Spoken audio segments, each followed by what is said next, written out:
And before we begin the service, I am going to talk a little bit about our masking, or more appropriately, maskless policy. If you read your newsletter or your email this week, you know that we have gone mask optional effective today. And it's so nice to see whole faces out there. Do you like my new lipstick? You can see it now. For those who feel that it is appropriate for them to continue masking, I applaud you for following your heart and your mind and doing what you feel is the best thing for you. Please remember, everybody, that masks down does not mean all cautions down. We still want to respect each other's feelings about proximity and about touch, and because we still have to take good care of each other and respect each other's feelings. So it's really nice to see happy faces, and those of you masking, I still see your smiles on your face. Your eyes smile for us. So welcome and enjoy our service.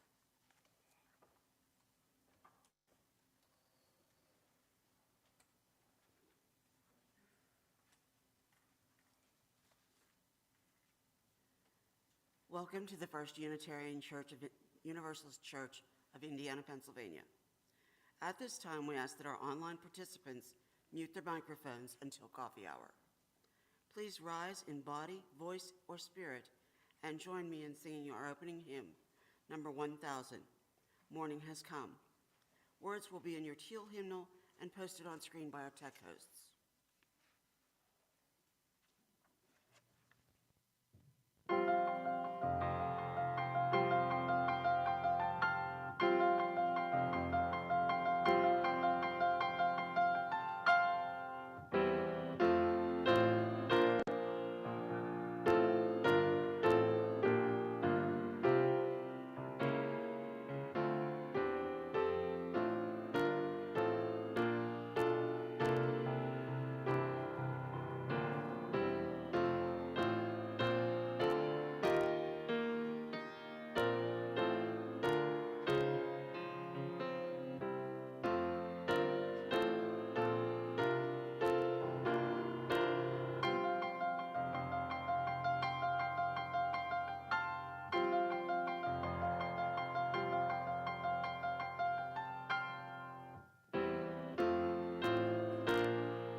Good morning.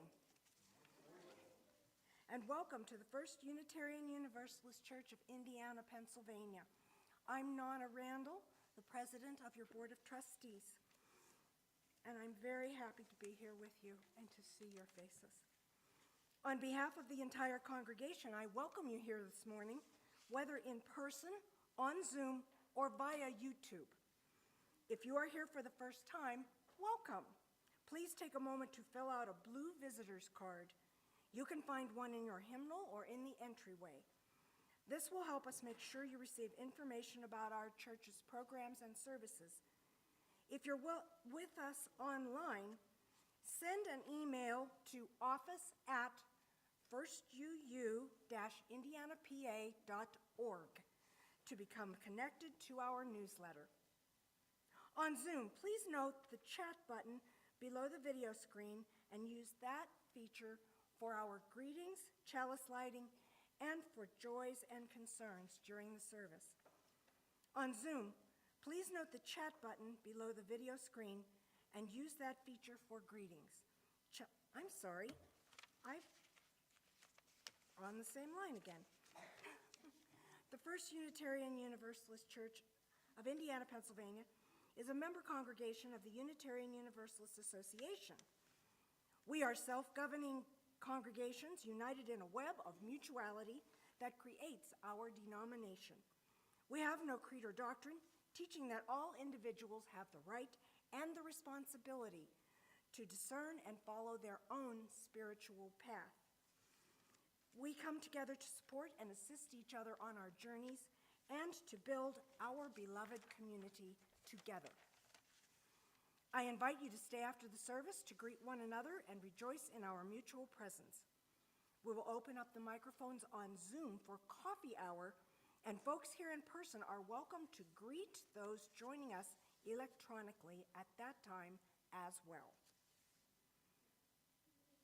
And now I invite you to take a gentle breath and settle yourselves into a spirit of worship.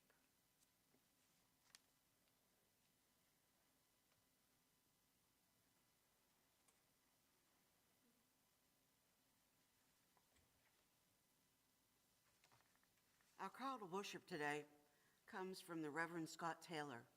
It's called Rules of the Game. Kick the ball, dance in the rain, get lost on purpose, play fetch with the dog, fly a kite, smell the flowers, jump into the puddle, pull out the paints, throw the dice, learn the two-step, let life take you by the hand, lean back and let wind mess up your hair.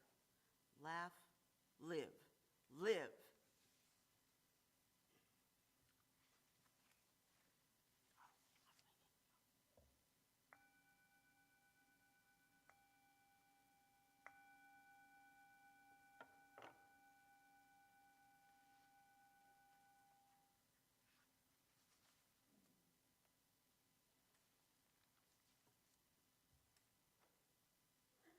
Now let us light our chalice flame. On Zoom, you may type, "The flame is lit," and say where you are joining us from in the chat bar. Little flame, light the tender kindling of our souls, and soon a roaring blaze shall be of warmth, love, and community.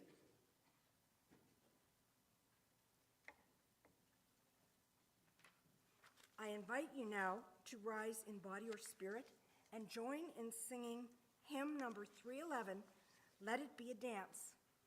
You'll find the words in your gray hymnal or on the screen. Let this be an uplifting, joyful song, and may you feel welcome and encouraged to sway or dance with the music as you wish.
Hello!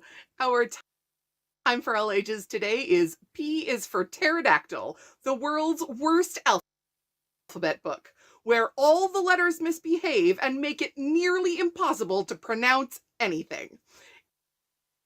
It's written by Raj Halder and Chris Carpenter, with pictures by Maria Tina Badia. P is for pterodactyl, the worst alphabet book ever.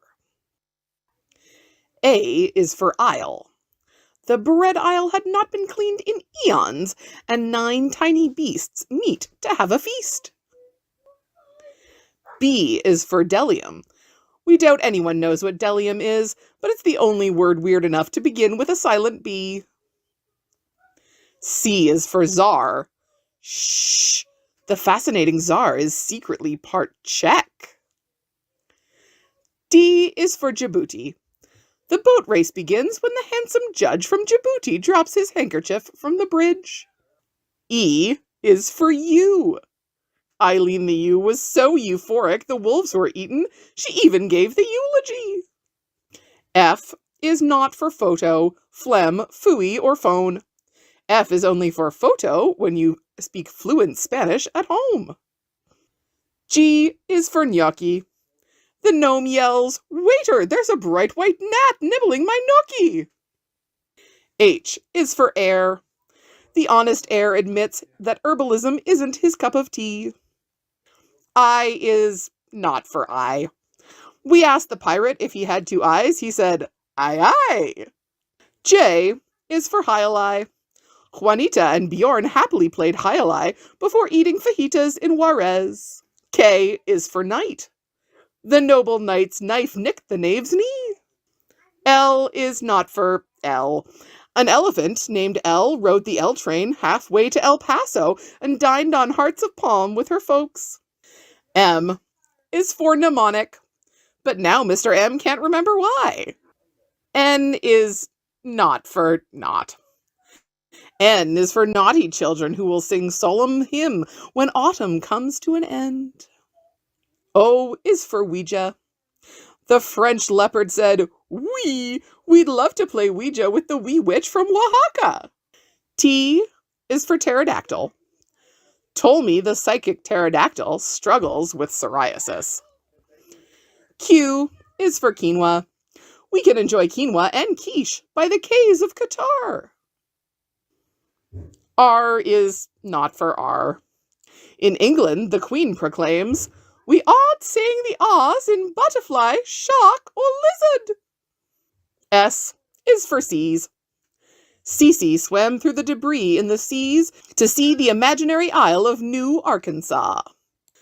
T is for tsunami.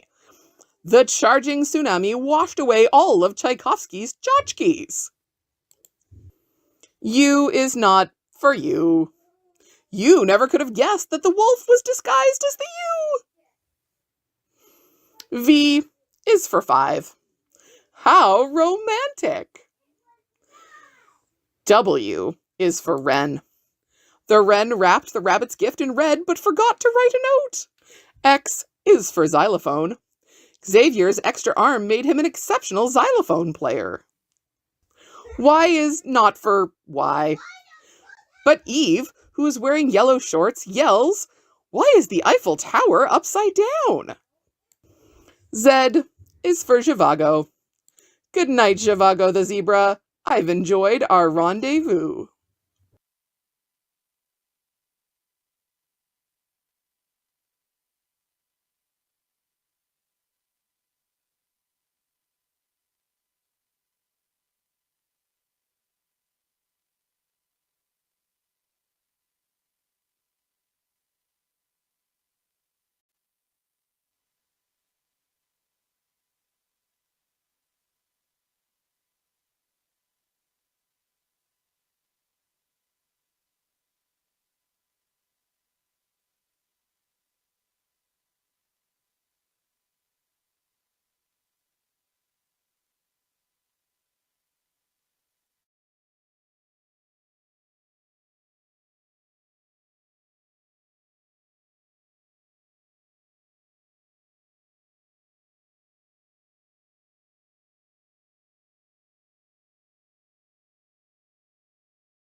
A name. I think, let me see.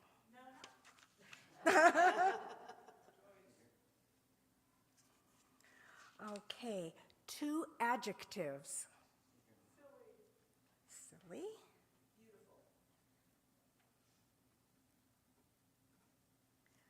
3 nouns.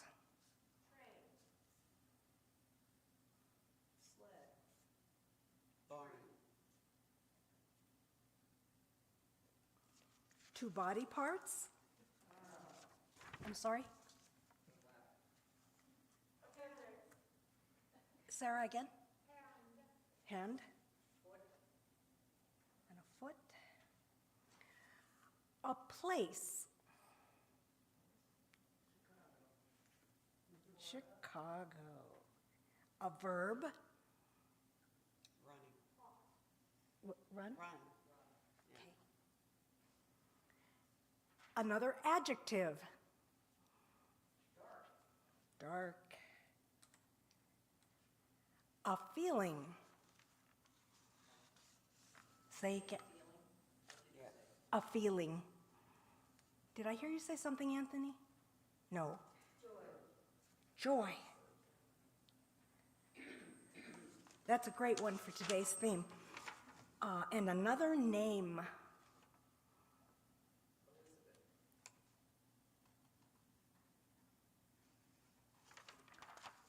Okay. Now, I'm going to have to transfer this stuff so that I can read smoothly.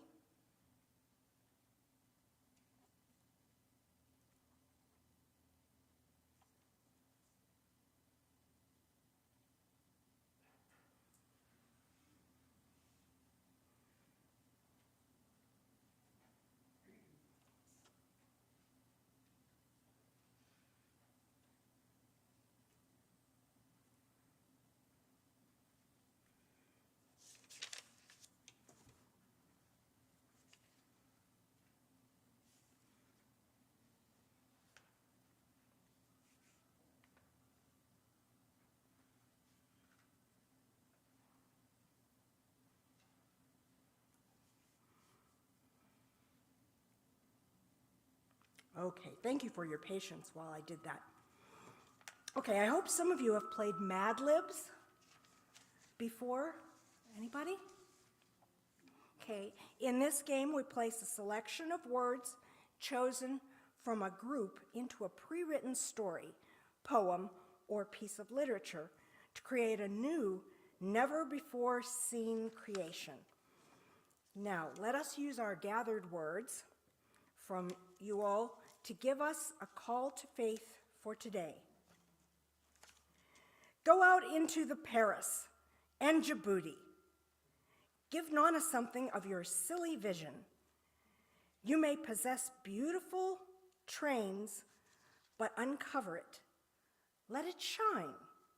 Use it in order to bring more sled and barn to the hand and foot of others. Give them not Chicago, but hope and courage. Do not run them deeper into the dark joy, but preach the kindness and everlasting love of Elizabeth. Okay, here is the original passage by Alfred Cole. Words that he imagined John Murray, an early American Universalist, preaching. And it goes like this. Go out into the highways and byways. Give the people something of your new vision. You may possess a small light, but uncover it. Let it shine. Use it in order to bring more light and understanding to the hearts and minds of others. Give them not hell, but hope and courage. Do not push them deeper into their theological despair, but preach the kindness and everlasting love of God. And now, let us read our UU principles together. They may be found in your order of service inside the front cover or in front of your gray hymnal. We covenant to affirm and promote the inherent worth and dignity of every person, justice, equity, and compassion in human relations, acceptance of one another, and encouragement to spiritual growth in our congregations, a free and responsible search for truth and meaning, the right of conscience, and the use of the democratic process within our congregations and in society at large, the goal of world community with peace, liberty, and justice for all, respect for the of all existence of which we are a part.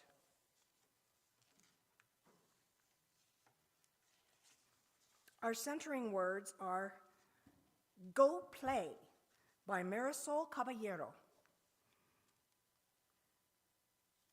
Sometimes your joy is the source of your smile, but sometimes your smile can be the source of your joy. That was Thich Nhat Hanh. Among my circle of friends, there's an ongoing inside joke, to quote song lyrics that give terrible advice. Among them are, "Don't cry out loud, hold it inside, learn how to hide your feelings." Another is, "Smile though your heart is aching, smile even though it's breaking." In our Eurocentric American, outward displays of emotions other than happiness are taboo. Women especially are taught that anger is unacceptable or unladylike.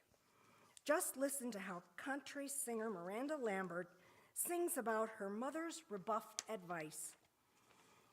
"Go and fix your makeup, girl. It's just a breakup runnin'. Hide your crazy and start acting like a lady, 'cause I raised you better. Gotta keep it together, even when you fall apart.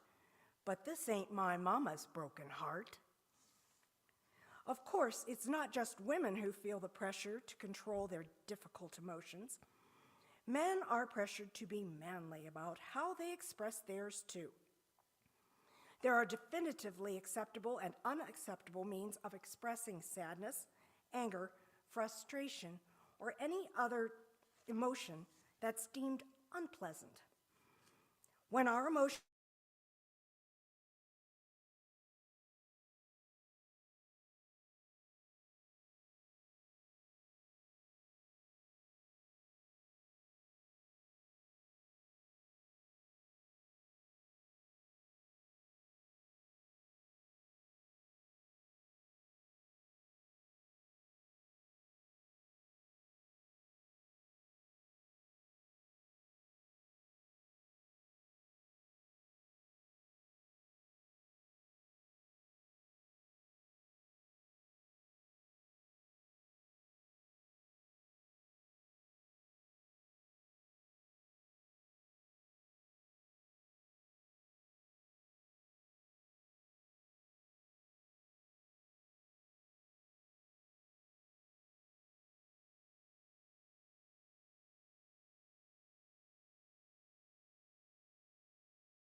Let us join our hearts and minds together in the spirit of prayer.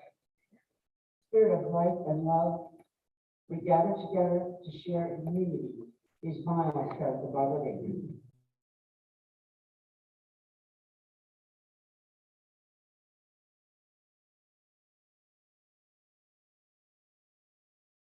Sad and happy times with joy.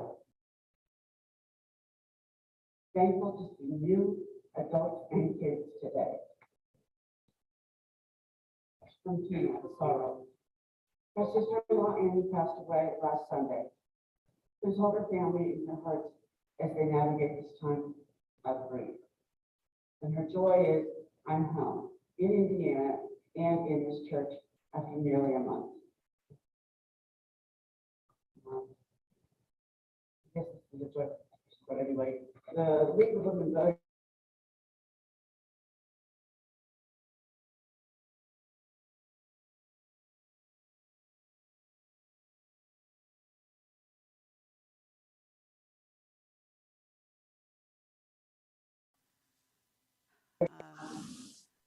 Tuesday marks the 8th year since Dennis Whitson passed away. To celebrate his memory, his favorite cake is to be shared today. The famous Minnesota apple cake is in the kitchen. Enjoy. Sandy. There's a sorrow, expression of sexually, verbally harassed in a sexual manner by enslaved students who are likely part of the LGBT community on Wednesday in front of many other students. The joy is I'm finding a lot of humor out of the absurdity of their words and actions, and I'm growing stronger overall at a quick rate. And these awful extremes can prepare me for many kinds of situations I may encounter and act according to uphold our human principles. And this is a joyful day. Today, Dawn, granddaughter Hazy, and I are taking 3 rescue cats to Pittsburgh. They will live with their new adoptive family. This family arrived in 2004 as refugees from Burma, Myanmar. These will be their first pets. We hold in our hearts the joys and living we live here. And we hold space in our hearts to wait all this difficult work. We hold space for hope, and we give thanks. And we especially hold people in the Ukraine in our thoughts. For all the blessings which enrich our lives, may we hold room for gratitude and joy, for the beauty there, the changing seasons, and the flowing gift of life. May we give thanks. In times of fragile hearts and tender sorrow, may we find comfort and strength. May our hearts be healed, and may we be filled with peace. Amen.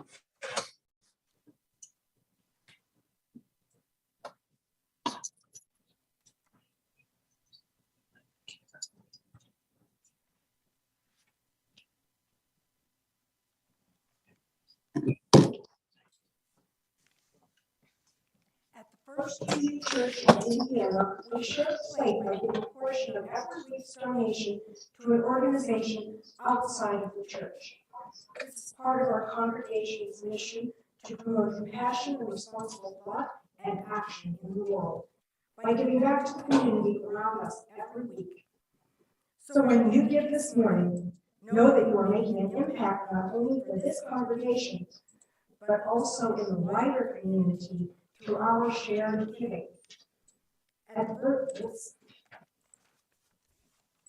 Our congregation's giving this month benefits the Open Door, a licensed nonprofit behavioral health organization designed to provide treatment and services for substance abuse and gambling-related concerns, impaired driving program, and crisis intervention for Armstrong and Indiana County residents.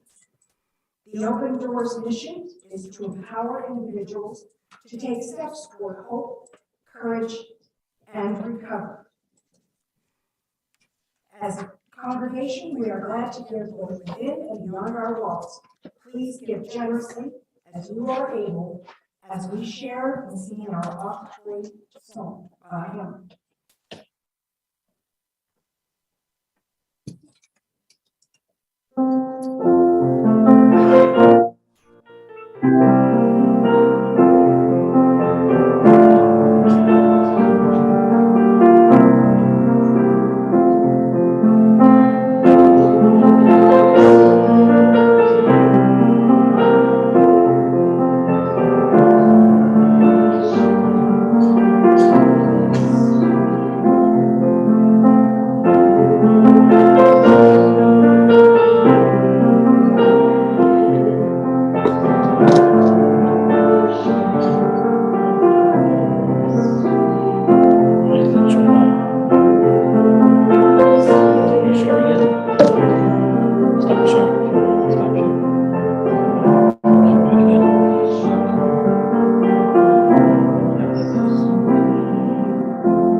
This reading is Whee! By Mary Ann Rodmacher.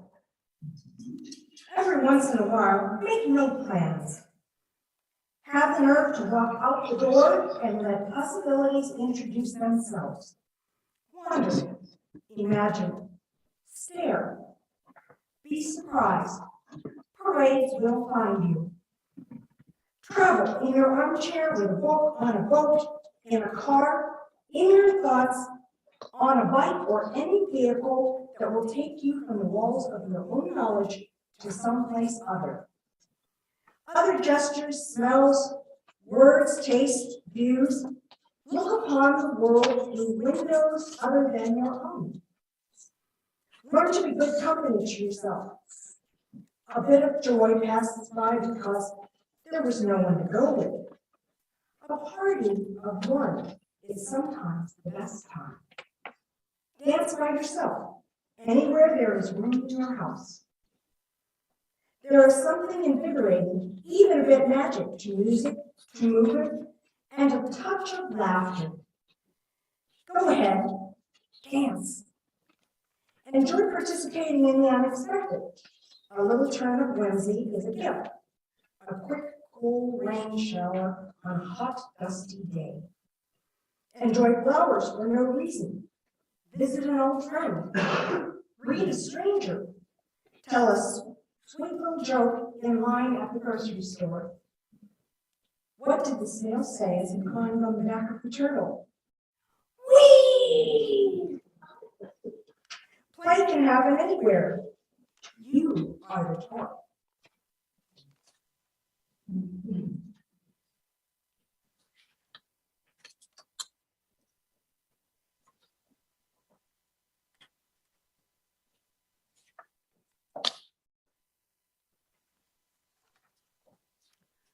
Our reflection today comes from Deep Play by the Reverend Sandra Peeves. Bry Lagoon is a musher, a sled dog racer in far northern Canada, which is polar bear country. He says he keeps a working distance of about 70 feet from the bears. His Canadian Eskimo sled dogs don't always do likewise. On one occasion, Lagoon rarely witnessed a polar bear loping toward one of his sled dogs. The dog wagged his tail and bowed. This happened during a time when polar bears were particularly hungry. The sea had to get frozen, and the bears couldn't reach the seals they typically hunted on the ice. To Lagoon's surprise, the two began to frolic, play.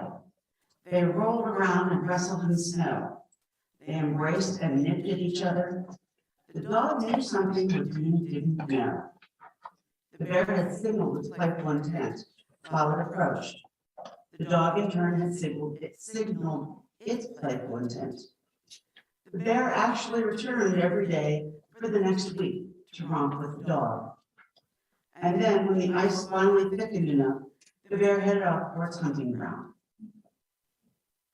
What possessed the polar bear to want to play with the dog rather than making a meal of him?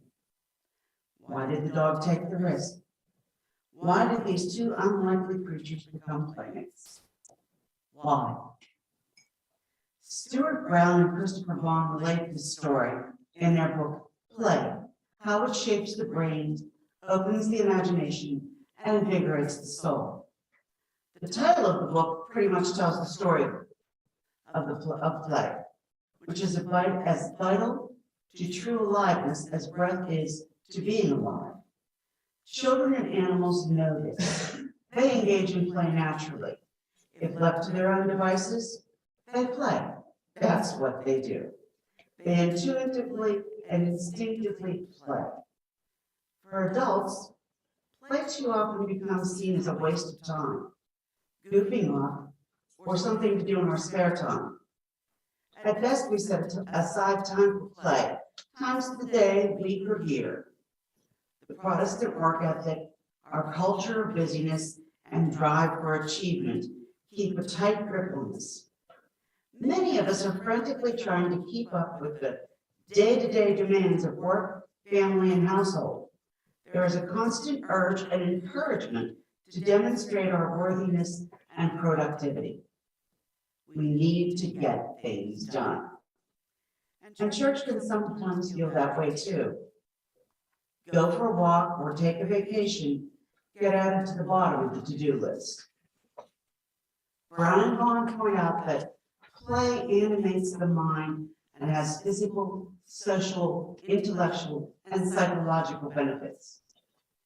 Play aids in survival. It makes us smarter and more adaptable. It makes us more creative and innovative. It fosters empathy and enables us to form complex social relationships and groups. So it might be a good time to take personal inventory of how exactly your play life is going. How much are you playing? Are you bringing a playful spirit to work, to your relationships, to worship? Is there a particular form of play you might engage in more often? I've been reading a lot about play and trying to practice it more. There are many benefits and attributes. For one thing, the point of play is that it doesn't have a point. People who study play consistently name purposelessness as the central quality of play. In other words, play isn't goal-driven. You do it for the sake of the activity itself. Margaret Gunther, an Episcopal priest and spiritual director, says, play exists for its own sake. Play is the moment. It is not hurry. During play, there is a real sense of timelessness. As a child, I loved doing anything artsy-craftsy. Coloring, drawing, making things. At Sunday school and regular school, I got so absorbed in my projects, I lost track of time. I struggled with time limits on arts and crafts projects. I wanted to keep on practicing holy uselessness. That's a phrase Gunther uses to describe the sense of purposefulness. Anyhow, she says this in her book, Toward Holy Ground. When we play, we also celebrate holy uselessness. Like the calf frolicking in the meadow, we need no pretense or excuses. Work is productive. Play, in its disinterestedness, is self-forgetting and can be fruitful. A second striking aspect of play is that it is deep, soul-level deep. It has its own reality. It runs counter to cultural norms, rules, and expectations. Maybe that's what scares and thrills us about it.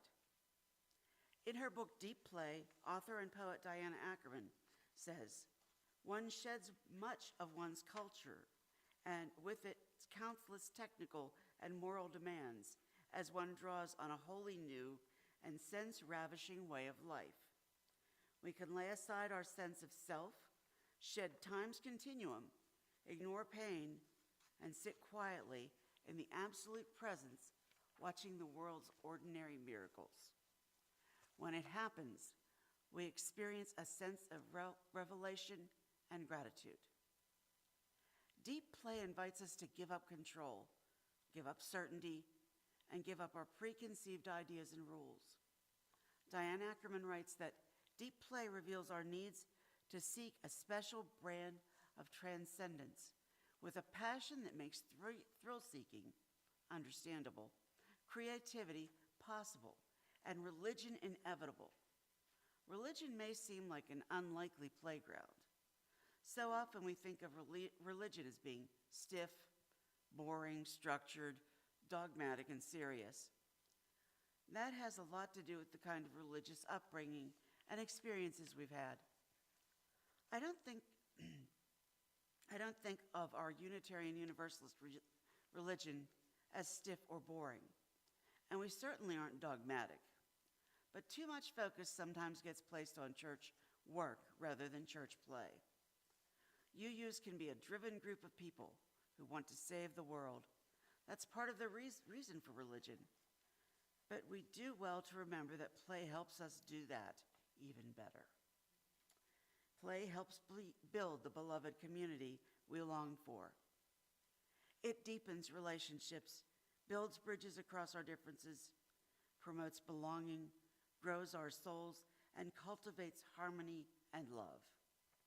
Our Unitarian Universalist principles and sources don't mention play, not explicitly anyway. But the first and sixth source of our faith are suggestive of play.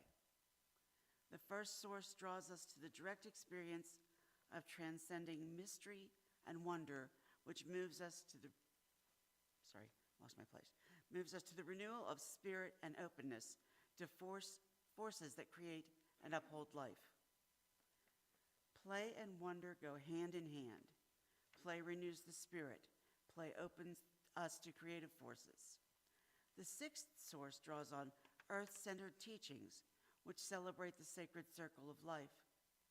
To celebrate the circle of life is to sing, play musical instruments, tell stories, enact pageants, share in rituals, share our joys, our sorrows, hear poetry, pray, meditate. Through these and other forms of play, Unitarian Universalism calls us back to ourselves, to holy uselessness, to the spontaneous expression of true self where creativity, joy, and gratitude abound. What would it hurt if we were a bit more playful in all we do, whether at church, at home, at work? Perhaps if we let go a bit of our usefulness and purpose, we could step into another realm that was more creative, more joyful, more deeply and truly religious, which might in turn be our life's purpose after all. I invite you to stand in body and spirit and sing with us hymn number 346, Come Sing a Song with Me.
I invite you now to join me in saying together our words to extinguish the chalice.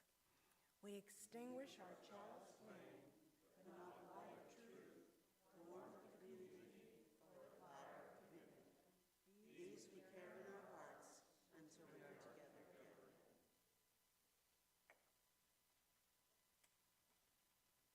Our closing words, "Let us sing the magic of imagination," come from Susan Van Dresser.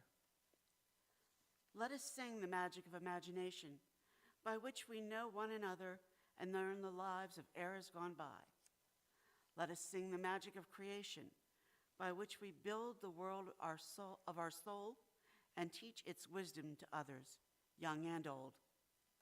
Let us sing the magic of our lives together, holding and shaping the movements of breath, from heart to lung, all new life that is to come. Go now with singing, go now with magic in your fingertips, and touch the world with life.